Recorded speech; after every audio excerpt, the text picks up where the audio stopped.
to the flag of the United States of America, and to the republic for which it stands, one nation, under God, indivisible, with liberty and justice for all.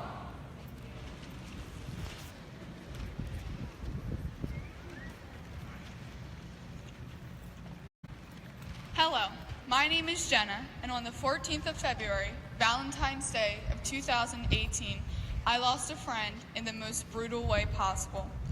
While I'm sure I'm not the only one who lost a friend on this day, I am sure we all mourn the loss of these fallen students. On this day, exactly 1 month ago, Marjorie Stoneman Douglas was a victim of a tragic attack where 17 students' lives were lost. These students, most of them only 14 or 15, woke up worrying about perhaps a math test or a project due, not whether or not they would be coming home that evening. Simply hearing the word school shooting is tragic enough, but when you add the word another in front of it, it is utterly exhausting. That is why it is our job to take action, to stand up against gun violence, and to say no more. There will be no more children fearing for their lives when they should be focused on bettering themselves and getting an education. No student should ever have to witness other teenagers throwing their bodies over their peers to protect themselves, heroically giving their lives.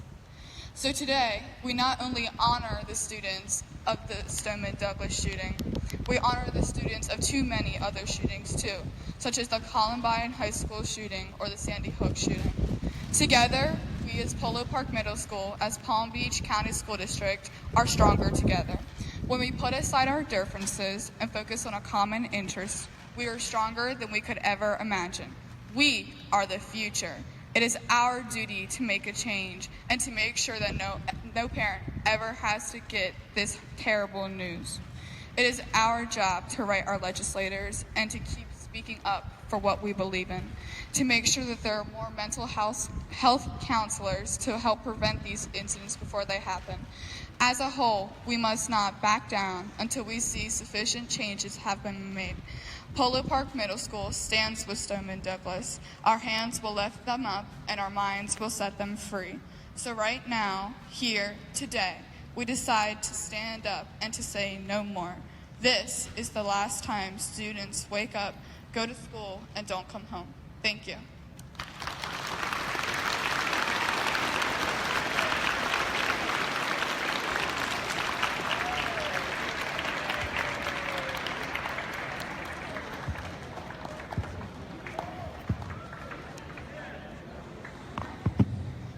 Whether it's Sandy Hook, MSD, or any other, how many times will it take for us to discover that gun violence and shootings with people full of hate have created our united country into a broken state?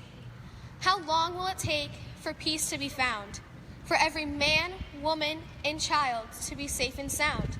If we all rise up and work together, little by little, the world that we live in will become less brittle. We have to rise up, achieve our serenity, and fight. Our common goal should be to bask in the bright light. As the dawn comes shining on a new day, our strength and teamwork and cooperation will pave the right way.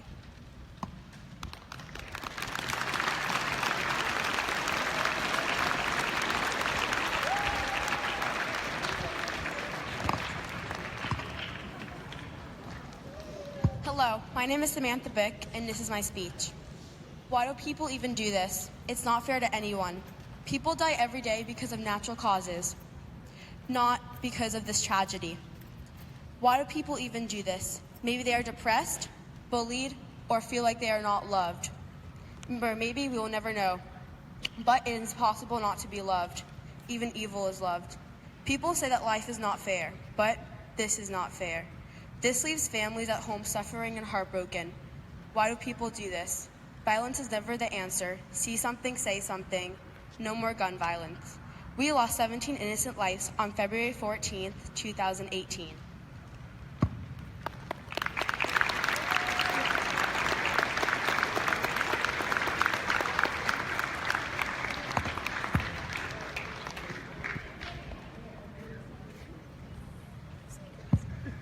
Hi, my name is Samantha Kalish, and as everyone knows, on February 14th, 2018, the 18th school shooting this year happened, leaving 17 dead and many more injured. Why is it that on a day where people are supposed to celebrate love, we are forced to grieve over lost lives because someone walked into school with an assault rifle? Why is it that a month later, I'm still terrified to go to school? Why am I constantly terrified that my school will be next? Why am I horrified at the possibility that when I get home, my mom, dad, or my brother won't be there? Why am I scared that today I won't go home? Because I'm either dead with a bullet in my chest or in the hospital. Why is it that I'm most likely going to be the one to teach my 4-year-old nephew and 1-year-old niece what you really have to do if a shooter kills someone in their classroom? Why do I have to tell them to cover themselves in their best friend's blood and play dead so they won't be a victim too? Why do I even need to know that and treat it as if it's common knowledge? Why did I have to discover that when I was only 9, and now I'll be teaching it to my family who's even younger? Why am I having to read stories from parents of their 8-year-old running home crying about how she can't wear her light-up shoes to school anymore? Not because someone said something about them, no.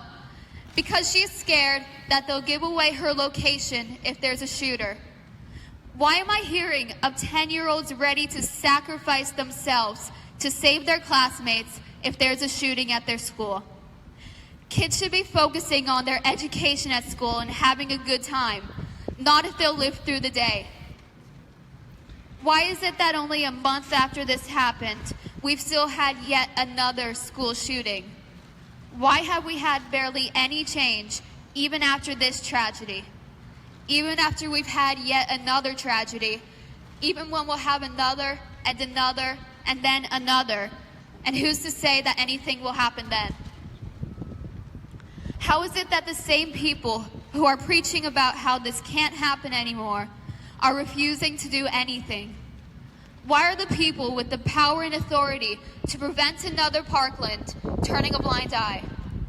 Why are the same people who are claiming to be sending their thoughts and prayers to the victims ignoring the survivors and their cries for change and justice? Why is it that a month after this happened, I'm seeing people praising him and his actions? Why is it that there are people who are supporting everything he did that day and feeling no empathy for the victims, their families, and the survivors? How is it that the people are so willingly sharifying their horrifying adoration for a murderer and completely disrespecting everyone whose lives were changed in a horrible way that day? How is it that there were students and teachers who were living and breathing and their hearts were beating only for it to stop abruptly? How is it that people who were alive the exact same way that we are had everything taken from them in a matter of minutes? At this time, exactly 1 month ago, we hadn't lost 17 innocent lives. The victims of the Parkland shooting were alive, and that's what's important. They had friends. They had a family, the same way that we do. Then one person was able to take it all away. How many Columbines does there have to be?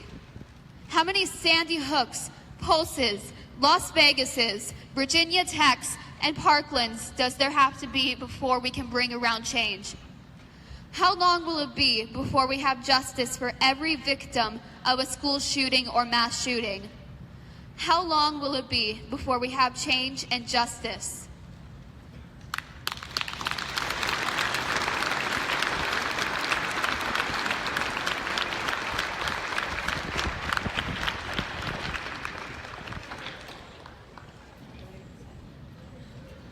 Hi, I'm Sarah Garfield, the president of the National Junior Honor Society.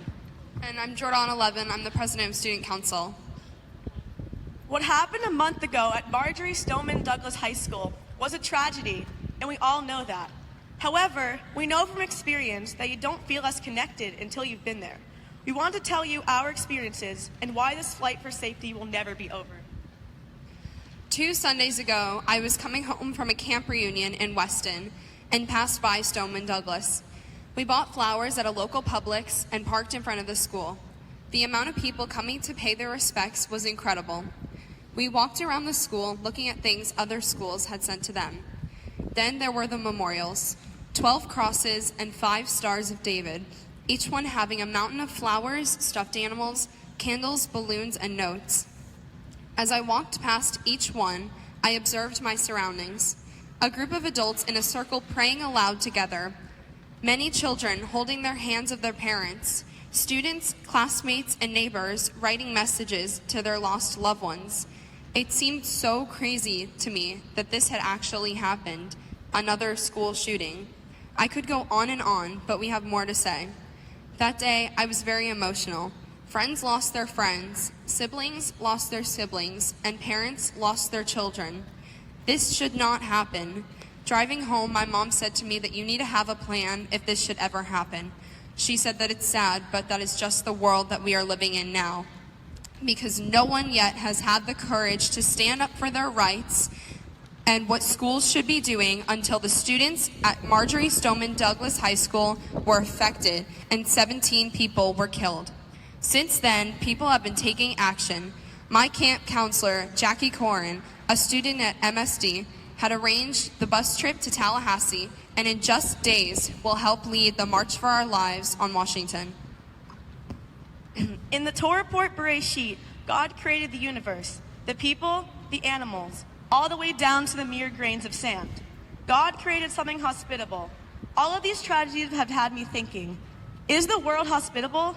Should we have to feel like our lives are at danger when we walk out of the house? The mere grains of sand were not made to have the blood of 17 kids on them.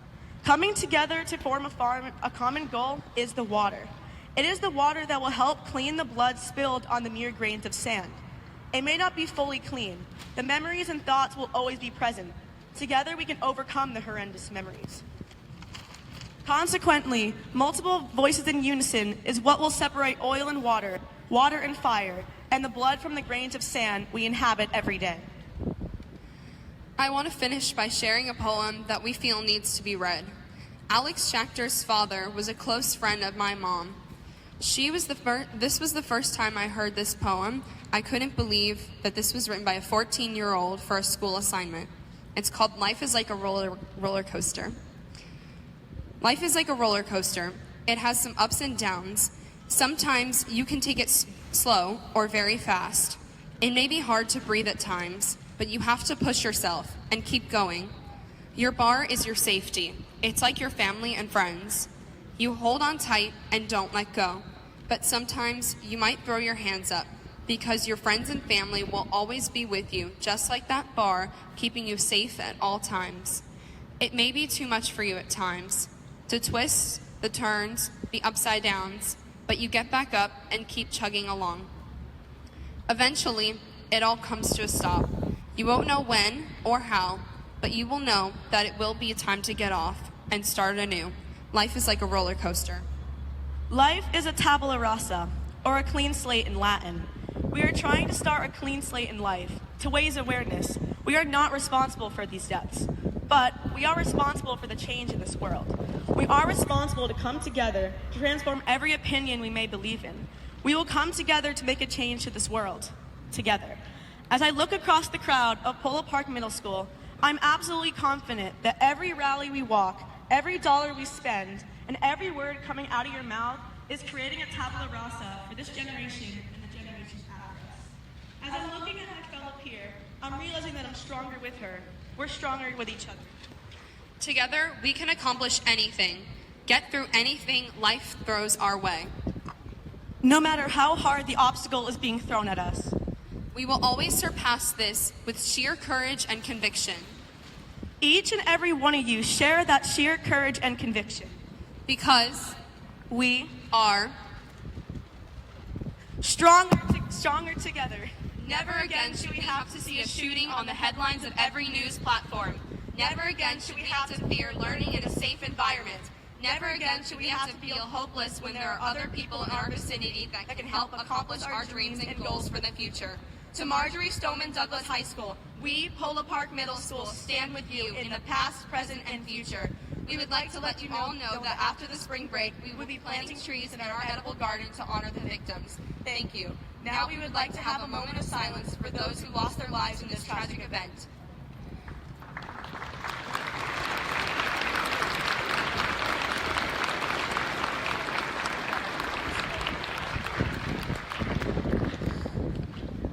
Alyssa Al-Hadef, Scott Beagle,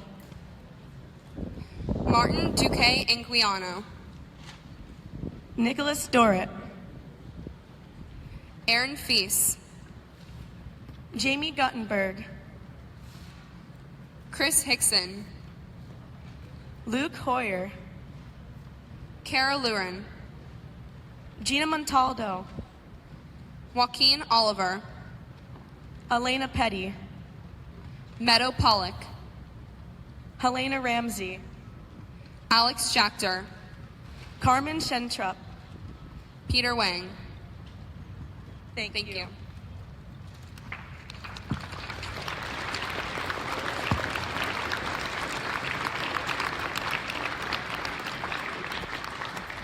Thank you, thank you, thank you. Let's give our committee a huge round of applause for helping us remember and recognize the lives lost. They did an excellent job. Thank you. At this point, teachers, if you would like to gather up your classes and head back, I believe you'll make